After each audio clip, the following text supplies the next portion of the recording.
Hello everyone, welcome back to the Lovecraftian Video Game Retrospective and welcome to Shoggoth Rising. This is another mobile game, but it's not another Flappy Bird clone. Instead, it's essentially a game more similar to Herbert West, the animator.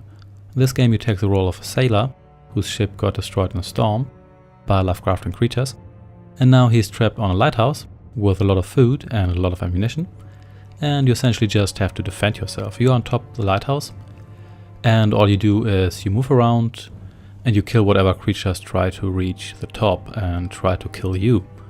The game does add a little bit of a twist because you have this 360-degree angle you can rotate around your lighthouse.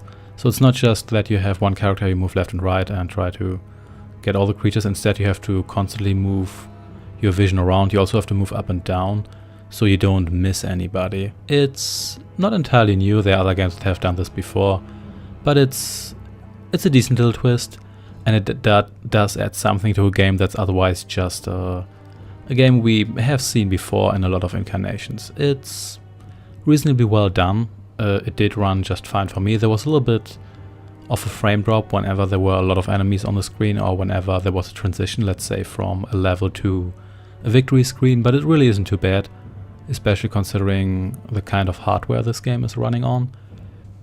There's a decent variety of enemies. You mainly fight those frog-like deep ones, at least I presume they're supposed to be deep ones, but there are also other ones. They are faster.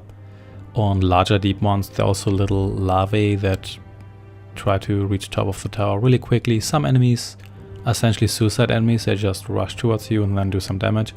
Others do continuous damage, so you really do have to fight them at one point.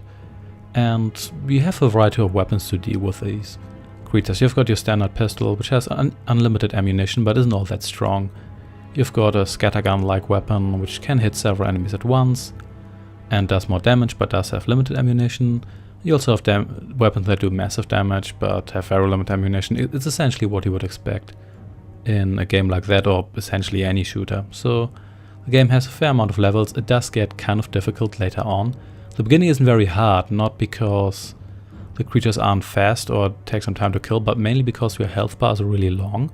So even on the highest difficulty, this game has 3 difficulties, the game isn't too difficult at the beginning. It gets a lot harder later on when there are a ridiculous amount of enemies coming at you, and when you also have to constantly manage your ammunition, your reload times, and a couple of other things. So overall, the game is decently made for what it is, but it really isn't anything special. As for the Lovecraftian elements, as with so many games, they're mostly just visual. This game could be any game. You could turn the lighthouse into a castle tower and replace the Lovecraftian creatures with skeletons and elves or whatever and turn this into a fantasy game. It would pretty much work exactly like it does now, which isn't necessarily a bad thing. It's just what you get here is obviously not a true horror game.